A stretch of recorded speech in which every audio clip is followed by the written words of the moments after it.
ओम शांति। आज 12 तारीख है। आज की मुरली का सार है, मीठे बच्चे अब वापस घर जाना है, इसलिए बाप को याद करने और अपने चरित्र को सुधारने की मेहनत करो। दोनों चीज़ें इंटरकनेक्टेड हैं वैसे तो, क्योंकि जितनी जितनी बाप की याद होगी उतना हमारे कैरेक्टर भी सुधरते जाएंगे, क्योंकि जैसा संग वैसा रंग है ना। तो हमें पुरुषार्थ करना है, जितना हमें बाबा को याद कर सकें उसकी विधियां बाबा मुरली में बताता है कि किस तरह हमें बाबा की याद निरंतर रहे। तो अब वापस घर जाना है, इसलिए बाप को याद करने और अपने चरित्र को सुधारने की मेहनत करो। प्रश्न है, अज्ञान नींद में सुलाने वाली बात कौन सी है, उससे नुकसान क्या हुआ है ना। कौन सी चीज़ है जो हमें अज्ञान नींद में सुला देती है। उत्तर है, कल्प की आयु लाखों वर्ष कहना, यही अज्ञान की नींद में सुलाने वाली बात है। इससे ज्ञान नेत्रहीन हो गए हैं, घर को बहुत दूर समझते हैं। बुद्धि में है अभी तो लाखों वर्ष यहाँ ही सुख दुख का पार्ट बजाना है, इसलिए पावन बनने की मेहनत नहीं करते हैं। तुम बच्चे जानते हो अभी घर बहुत नज़दीक है, अब हमें मेहनत करके कर्मातीत बनना है ना। किस वजह से नींद में सो जाते हैं? क्योंकि समझते हैं कि अभी कल्प की आयु लाखों वर्ष है, इसलिए अलबेलापन आ जाता है, इसलिए पावन बनने की मेहनत नहीं करते। लेकिन बाबा ने कहा कि तुम बच्चे जानते हो घर बहुत नज़दीक है, अब हमें मेहनत करके कर्मातीत बनना है। सतयुग आया कि आया। ओम शांति। मीठे मीठे बच्चों को अब बाप ने घर याद दिलाया है। भले भक्ति मार्ग में भी घर को याद करते हैं, परंतु वहाँ जाना कब है, कैसे जाना है, कुछ भी नहीं जानते। कल्प की आयु लाखों वर्ष कह देने के कारण घर भी भूल गया है। समझते हैं लाखों वर्ष यहाँ ही पार्ट बजाते हैं, तो घर भूल जाता है। अभी बाप याद दिलाते हैं, बच्चे घर तो बहुत नज़दीक है, अब चलेंगे अपने घर। मैं तो तुम बच्चों के बुलावे पर आया हूँ, है ना। बाबा किसके बुलावे पर आते हैं? बच्चों के बुलावे पर भगवान आते हैं। तो बाबा ने बोला कि मैं तो बच्चों के बुलावे पर आया हूँ, चलेंगे। कितनी सहज बात है, भक्ति मार्ग में तो पता ही नहीं पड़ता कि कब मुक्ति धाम में जाएंगे। मुक्ति को ही घर कहा जाता है। लाखों वर्ष कह देने के कारण सब भूल जाते हैं। बाप को भी तो घर को भी भूल जाते हैं। लाखों वर्ष कहने से बहुत फर्क पड़ जाता है। अज्ञान नींद में जैसे सो जाते हैं, किसको भी समझ में नहीं आता। भक्ति मार्ग में घर कितना दूर बताते हैं। बाप कहते हैं वाह मुक्ति धाम में तो अभी जाना है? दुनिया में क्या समझते हैं कि मुक्ति मतलब कुछ अलग दुनिया है ना। अभी बहुत समय पड़े हैं, लाखों वर्ष का ये कल्प है ना। लेकिन बाबा ने बताया कि अब घर चलने का समय आया कि आया। बाबा ने बोला ऐसे थोड़ी कि तुम कोई लाखों वर्ष भक्ति करते हो, तुमको पता भी नहीं कि भक्ति कब से शुरू हुई। लाखों वर्ष का हिसाब तो करने की ज़रूरत नहीं। बाप को और घर को भूल जाते हैं। यह भी ड्रामा में नूंद है, परंतु नायक कितना दूर कर देते हैं। अब बाप कहते हैं बच्चे घर तो बिल्कुल नज़दीक है, अब मैं आया हूँ तुमको ले चलने। घर चलना है तो पवित्र जरूर बनना है। गंगा स्नान आदि तो तुम करते आए हो, परंतु पवित्र बने नहीं हो। अगर पवित्र बनते तो घर चले जाते, परंतु घर का भी पता नहीं तो पवित्रता का भी पता नहीं। आधा कल्प से भक्ति की है तो भक्ति को छोड़ते नहीं। अब बाप कहते हैं भक्ति पूरी होती है। भक्ति में तो अपरंपार क्या है, दुख है कि सुख है? दुख है। बाबा ने बोला भक्ति में तो अपरंपार दुख है। ऐसे नहीं कि तुम बच्चों ने लाखों वर्ष दुख देखा है, लाखों वर्ष की तो बात ही नहीं है। कितना साल हुए भक्ति को? 2500 वर्ष। सच्चा सच्चा दुख तो तुमने कलयुग में ही भोगा, जबकि जास्ती विकारों में गंदे बने हो। पहले जब रजों में थे तो कुछ समझ थी, अभी तो बिल्कुल बेसमझ हो गए हैं। अब बच्चों को कहते हैं सुखधाम चलना है तो क्या कंडीशन है? सुखधाम चलना है तो पावन बनो। जन्म जन्मांतर के जो पाप सिर पर हैं उन्हें याद से उतारो, याद से बड़ी खुशी रहेगी। जो बाप तुमको आधा कल्प सुखधाम में ले जाते हैं उनको याद करना है। बाप कहते हैं तुमको ऐसा बनना है। कैसा बनना है? लक्ष्मी नारायण जैसा। तो एक तो पवित्र बनो और दूसरा चरित्र सुधारो, है ना। बस दो ही चीज़ है। विकारों को कहा जाता है भूत। लोभ का भी भूत कम नहीं है। यह भूत बहुत शुद्ध है, मनुष्य को एकदम गंदा बना देता है। लोभ भी बहुत पाप कराता है। 5 विकार बहुत कड़े भूत हैं, इन सबको छोड़ना है। लोभ को छोड़ना भी ऐसा मुश्किल है जैसा काम को छोड़ना मुश्किल है। मोह को छोड़ना भी इतना मुश्किल हो जाता जितना काम को छोड़ना। छोड़ते ही नहीं। सारी आयु बाप समझाते आए हैं तो भी मोह की रग जुटी रहती है। क्रोध भी मुश्किल छूटता है। कहते हैं बच्चों पर क्रोध आता है, नाम तो क्रोध का लेते हैं ना। कोई भी भूत ना आए उन पर विजय पानी है। बाबा ने बताया कोई भी भूत कम नहीं है। काम, क्रोध, लोभ, मोह, अहंकार बाबा कब से समझा रहा है, फिर भी ये जो रगें हैं मोह की हों, लोभ की हों, काम की हों, क्रोध की हों, छूटती नहीं। तो इसलिए बाबा ने बोला इस पे ही मेहनत करनी है, इस पर ही विजय पानी है। बाप कहते हैं जब तक मैं हूँ तब तक तुम पुरुषार्थ करते रहो। बाप कितना वर्ष रहेंगे? बाप इतने वर्षों से बैठ समझाते हैं, अच्छा ही टाइम देते हैं। सृष्टि चक्र को जानना तो बहुत सहज है। 7 दिन में सारा ज्ञान बुद्धि में आ जाता है। बाकी जन्म जन्मांतर के पाप कटने में देरी लगती है, यही मुश्किलात है। इसके लिए बाबा टाइम देते हैं। माया का अपोजिशन बहुत होता है, एकदम भुला देती है। यहाँ बैठते हैं तो सारा समय याद में थोड़ी बैठते हैं, बुद्धि बहुत तरफ चली जाती है। इसलिए टाइम देना है, मेहनत कर कर्मातीत अवस्था को पाना है। पढ़ाई तो बहुत सहज है। सेंसिबल बच्चा हो तो 7 रोज में सारा ज्ञान समझ ले कि ये 84 का चक्र कैसे फिरता है। बाकी पवित्र बनने में है मेहनत। इस पर कितने हंगामे होते हैं। समझते हैं बात तो राइट है। हम ग्लानि करते थे कि ये ब्रह्मा कुमारियाँ भाई बहन बनाती हैं, परंतु बात तो बरोबर राइट है। जब तक हम प्रजापिता ब्रह्मा के बच्चे नहीं बने हैं तब तक पवित्र कैसे रह सकेंगे। क्रिमिनल आई से सिविल आई कैसे बन सकती है, ये युक्ति बड़ी अच्छी है। कौन सी युक्ति?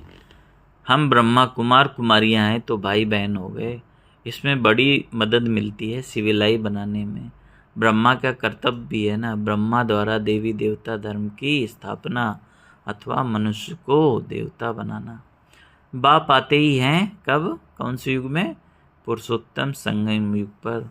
तो समझाने की कितनी मेहनत करनी पड़ती है। बाप का परिचय देने के लिए सेंटर खोले जाते हैं। बेहद के बाप से बेहद का वर्षा लेना है। सेंटर किस लिए खोले हैं? बाबा का संदेश देने के लिए। भगवान तो है निराकार, श्री कृष्ण तो देहधारी है, उनको भगवान कह नहीं सकते। कहते भी हैं भगवान आकर भक्ति का फल देंगे, परंतु भगवान का परिचय नहीं है। कितना तुम समझाते हो फिर भी समझते नहीं। देहधारी तो पुनर्जन्म में आते हैं जरूर, अब उनसे वर्षा मिल ना सके। आत्माओं को एक परम पिता परमात्मा से वर्षा मिलता है ना। मतलब आत्मा को आत्मा से वर्षा मिल नहीं सकता, जैसे भाई भाई से वर्षा नहीं मिल सकता। मनुष्य मनुष्य को जीवन मुक्ति दे ना सके। यह वर्षा पाने के लिए तुम पुरुषार्थ कर रहे हो। उस बाप को पाने के लिए तुम कितना भटकते थे। पहले तो सिर्फ एक शिव की पूजा करते थे और कोई तरफ जाते नहीं थे। वह थी कौन सी भक्ति? अव्यभिचारी भक्ति। औरों के मंदिर आदि इतने नहीं थे, है ना। पहले एक की भक्ति, है ना, शिव बाबा की। अभी तो ढेर चित्र हैं, मंदिर आदि बनाते हैं। भक्ति मार्ग में तुमको कितनी मेहनत करनी पड़ती है। तुम जानते हो शास्त्रों में कोई गति सदगति का रास्ता नहीं है, वह तो एक बाप ही आकर बताते हैं, है ना। शास्त्रों में तो सदगति क्या होती है, मुक्ति क्या होती है, उसका भी अर्थ क्लियर नहीं है। बाबा ने आके गति और सदगति का रास्ता बताया। भक्ति मार्ग में कितने मंदिर बनाते रहते हैं, वास्तव में मंदिर सिर्फ होते हैं देवी देवताओं के, और कोई मनुष्य का मंदिर बनता नहीं, क्योंकि मनुष्य तो हैं कैसे, पतित। पतित मनुष्य पावन देवताओं की पूजा करते हैं। भले हैं वह भी मनुष्य, परंतु उनमें दैवी गुण है। माने किसमें, देवताओं में। जिनमें दैवी गुण नहीं वह उनकी पूजा करते हैं। तुम खुद ही पूज्य थे फिर पुजारी बने। जब हमारे अंदर दैवी गुण थे तब हम ही देवी देवता थे, तब हम खुद पूज्य थे। अब क्या बन गए, जब गुण खत्म हो गए तो पुजारी बन गए। मनुष्य की भक्ति करना या 5 तत्वों की भक्ति करना है। माने मनुष्य को पूजना, माने 5 तत्वों, माने 5 तत्वों से बना है मनुष्य, तो उसको ही फिर भक्ति करना। शरीर तो 5 तत्वों को बना हुआ है। अब बच्चों को मुक्ति धाम में चलना है, जिसके लिए इतनी भक्ति की है, अब अपने साथ ले चलता हूँ। तुम सतयुग में चले जाएंगे। बाप आए हैं पतित दुनिया से पावन दुनिया में ले चलने। पावन दुनिया है 2, कौन कौन सी, मुक्ति और जीवन मुक्ति, माने परम धाम और सतयुग। बाप कहते हैं मीठे मीठे बच्चों, मैं कल्प कल्प संगम युग पर आता हूँ। तुम भक्ति मार्ग में कितने दुख उठाते हो। गीत भी है ना, कौन सा, चारों तरफ लगाए फेरे फिर भी मुझसे दूर रहे। दूर रहे किससे, बाप से। बाप को ढूंढने के लिए जन्म बाई जन्म फेरे लगाते आए, परंतु फिर भी बाप से दूर रहे, इसलिए बुलाते हैं हे पतित पावन आओ, आकर पावन बनाओ। बाप के सिवाय और कोई बना न सके तो ये खेल ही 5000 वर्ष का है। ड्रामा अनुसार हर एक पुरुषार्थ करते हैं, जिस प्रकार कल पहले किया है उस अनुसार ही राजधानी स्थापन हो रही है। सब एक जैसा तो नहीं पढ़ेंगे, यह पाठशाला है।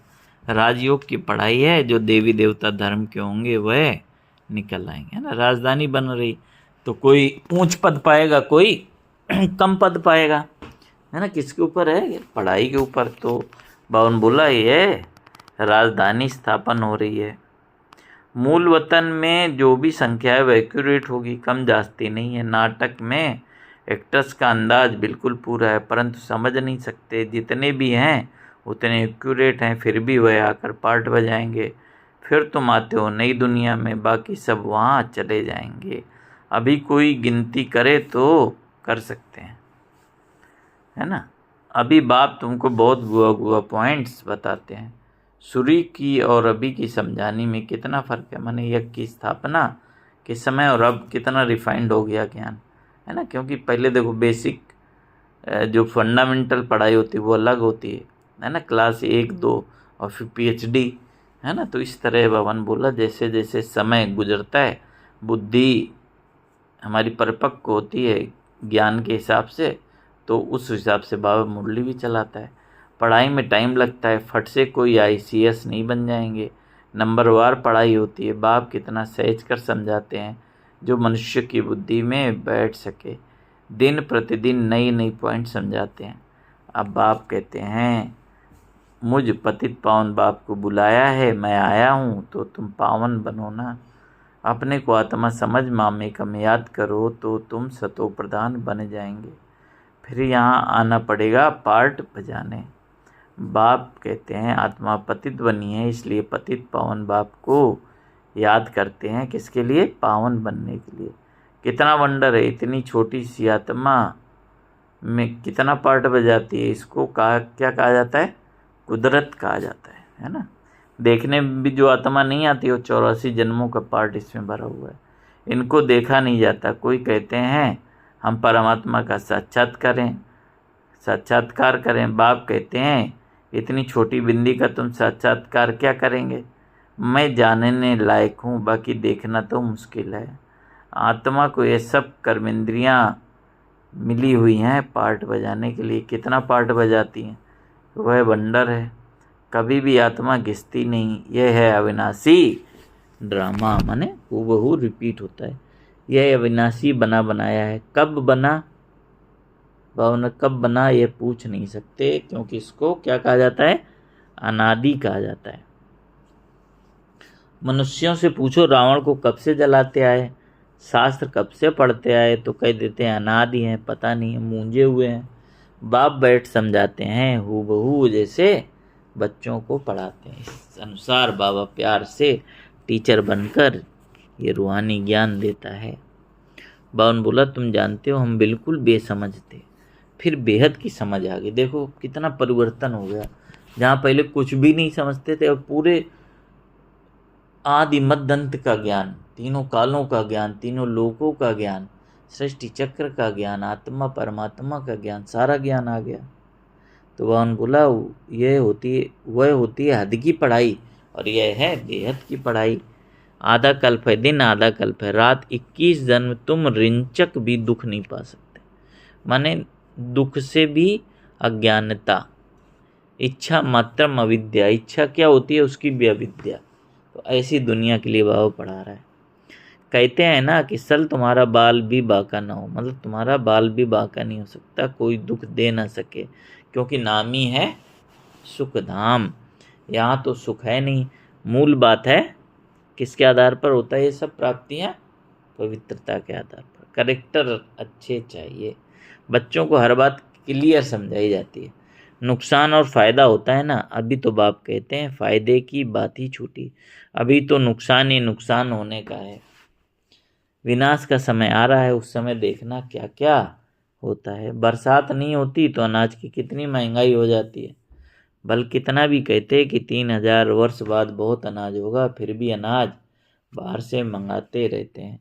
ऐसा समय आएगा जो एक दाना भी मिल ना सकेगा।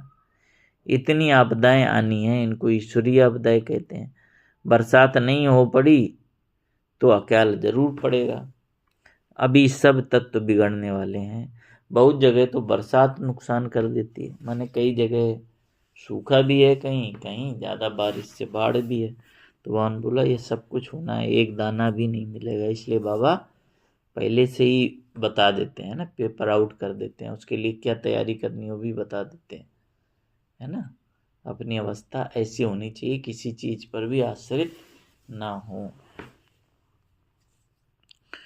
तो बाबा ने बोला कि सब तत्व बिगड़ने हैं, बरसात भी नुकसान कर देती है। तुम बच्चे जानते हो बाप आदि सनातन देवी देवता धर्म की स्थापना कर रहे हैं, है ना। तुम्हारी एम ऑब्जेक्ट है यह कौन सी, फिर से तुमको नर से नारायण बनाते हैं। यह बेहद का पाठ बेहद का बाप ही पढ़ाते हैं। जो जैसा पढ़ेगा वैसा पद पाएगा। बाप तो पुरुषार्थ कराते हैं, पुरुषार्थ कम करेंगे तो क्या होगा, पद भी कम पाएंगे। टीचर भी स्टूडेंट को समझाएंगे ना। दूसरे को जब आप समान बनाते हैं तब मालूम पड़ता है ये अच्छी रीत पढ़ते और पढ़ाते हैं। मूल है याद की यात्रा, सिर पर पापों का बोझा बहुत है। बाबा कहते हैं मुझे याद करो तो पाप भस्म हो, है ना। कितना सुंदर तरीका अपने पाप खत्म करने का। यह है रूहानी यात्रा। छोटे बच्चे को भी सिखला सकते हो। क्या सिखलाना है कि शिव बाबा को याद करो, उनका भी हक है। यह नहीं समझेंगे कि अपने को आत्मा समझ बाप को याद करना है, नहीं, सिर्फ शिव बाबा को याद करेंगे। मेहनत करने से उनका भी कल्याण हो सकता है। उन्होंने बोला है तो सब आत्मा है ना, छोटा बड़ा बूढ़ा जवान, आत्मा समझ के उनको ज्ञान देना है तो उनका भी कल्याण हो जाएगा। अच्छा, मीठे मीठे शिकलदेव बच्चों प्रति माता पिता बाप दादा का याद प्यार और गुड मॉर्निंग। रूहानी बाप की रूहानी बच्चों को नमस्ते। हम रूहानी बच्चों की रूहानी बाप दादा को याद प्यार गुड मॉर्निंग, नमस्ते बाबा, नमस्ते, शुक्रिया बाबा, शुक्रिया।